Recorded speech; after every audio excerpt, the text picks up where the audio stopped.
সম্মানিত দর্শক, আজকের যে শিরোনামটি আমার কাছে অতি অদ্ভুত এবং অসম্ভব বলে মনে হয়েছে। ঘটনার দিন আমি কোথাও যাচ্ছিলাম একটা উবারে করে। তো উবারের যে ড্রাইভার তিনি গাড়ি চালাচ্ছিলেন আর কথা বলছিলেন। অদ্ভুত কথা, বেশ কর্তৃত্ব নিয়ে, একটা ভাবসাব নিয়ে তিনি বলার চেষ্টা করছিলেন যে আমি দেশে আসতে পারবো না। তো ওই পক্ষ থেকে বলছিল কেন কেন কেন ড্রাইভার সাহেব বলছিলেন যে এই হাতও আমার, ওই হাতও আমার। আমার একদিকে দুলাভাই আর অন্যদিকে ভাই।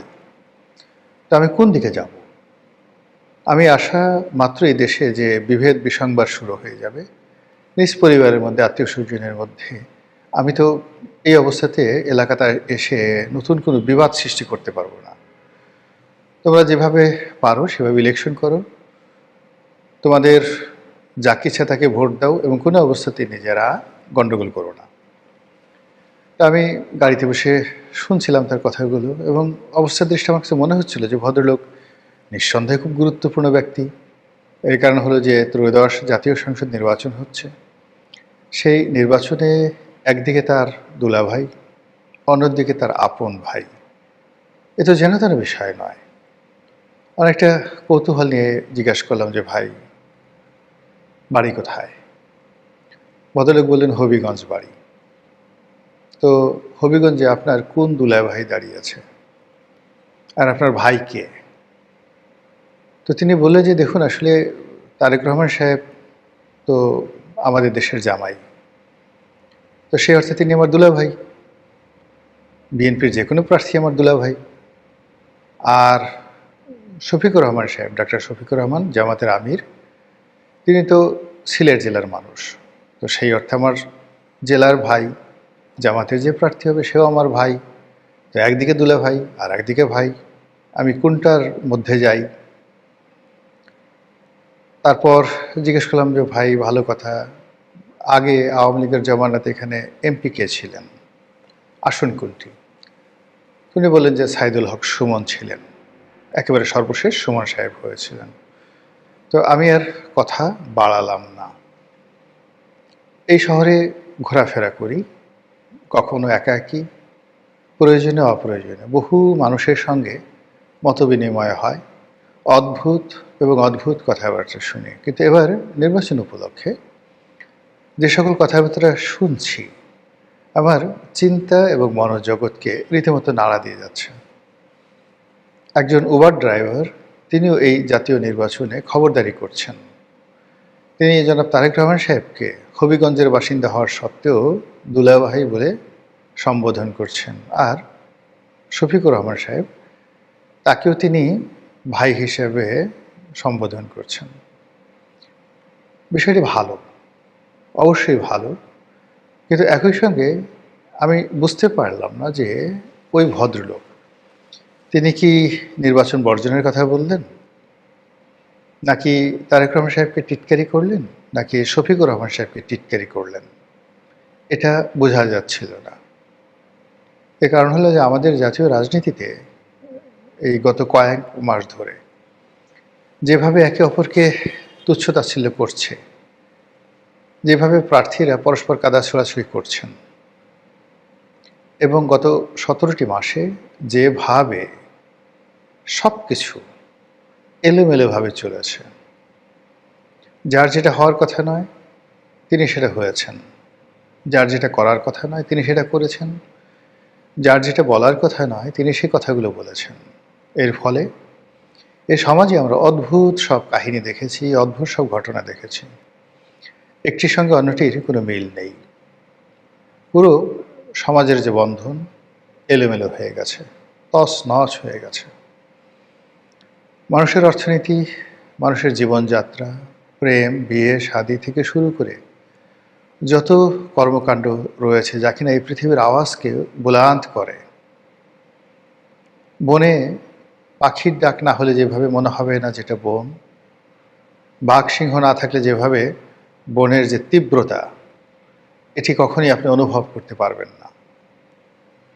কিংবা আমাজনের জঙ্গল বলতে আমরা যে রহস্যময় জঙ্গল বুঝি, যেখানে আপনি হারিয়ে যেতে পারেন, যেখানে আপনি মুগ্ধ হতে পারেন, যেখানে আপনি মরে যেতে পারেন, বা যেখানে আপনি জীবনের অর্থ খুঁজে পেতে পারেন। পৃথিবীর যত অরণ্য রয়েছে, যত রহস্যময় পাহাড় রয়েছে, যত সাগর কিংবা সমীরণের যে লীলা খেলা হয় মরুভূমি, সেই মরুভূমিতে সবচেয়ে রহস্যময় যে অরণ্য সেটি হলো জনারণ্য, মানুষের অরণ্য। এখানে মানুষের হাসি কান্না, ব্যথা বেদনা, সুখ দুঃখ, আমোদ প্রমোদ, আহ্লাদ এবং উৎসব সব মিলিয়ে মানুষের জীবনকে জীবন্ত করে রাখে। যখন এই জনারণ্যের কোনো শব্দ বিকৃত হয়ে যায়, কোনো শব্দ বন্ধ হয়ে যায়, এবং এই জনারণ্যে যা কিছু ঘটে সেই ঘটনাগুলোর আপনি একটির সঙ্গে অন্যটির মিল ঘটাতে পারেন না, তখন জনারণ্য শ্মশান ভূমিতে পরিণত হয়ে যায়।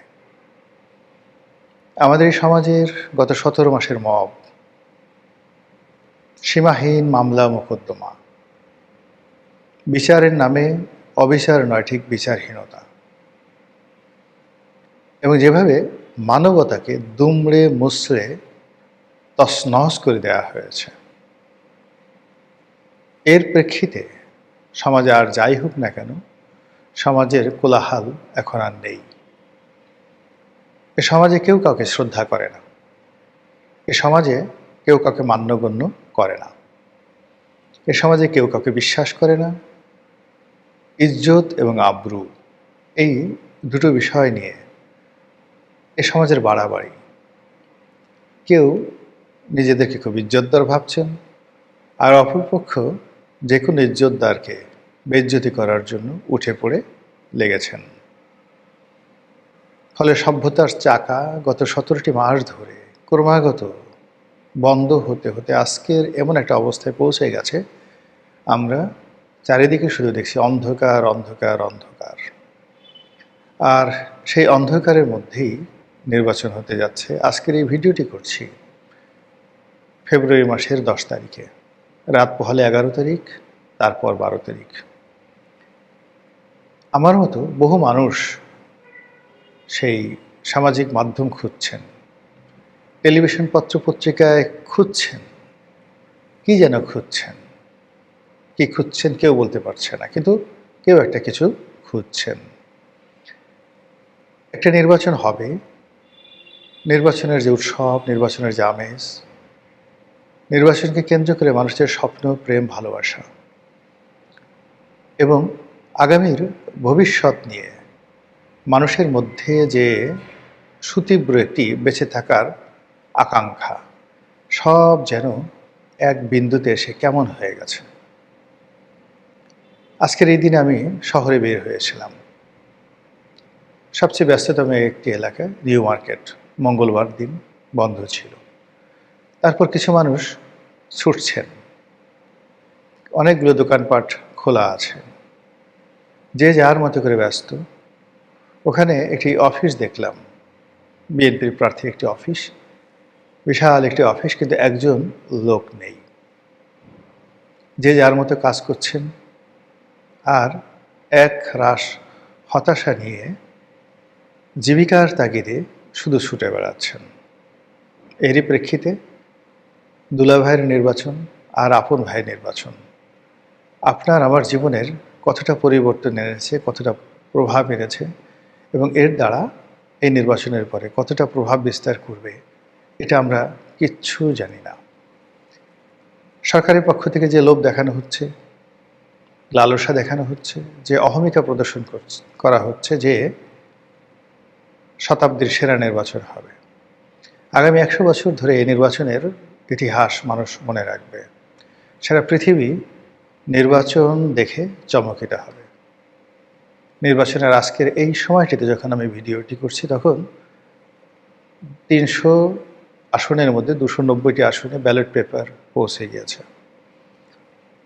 আজকের এই দিনে এই শহরে যারা বুয়া আছেন, কর্মজীবী মানুষ আছেন, তারা আগামীকাল 11 তারিখে কাজ করবেন না। এর কারণ হলো বিভিন্ন এলাকা থেকে আসার জন্য যে গণপরিবহন, সেই গণপরিবহন বন্ধ থাকবে বলা হচ্ছে।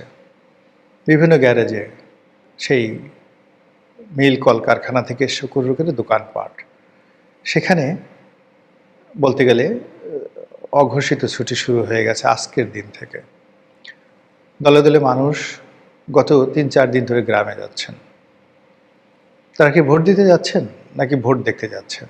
তারা কি ভোট উৎসব পালন করতে যাচ্ছেন, নাকি আবহমান বাংলার যে বাঙালিপনা, যে কোনো উৎসব এলে, যে কোনো ছুটি এলে তারা হৃদয়ের সমস্ত আকুতি দিয়ে, প্রেম দিয়ে, ভালোবাসা দিয়ে সেই ছুটি উদযাপন করে।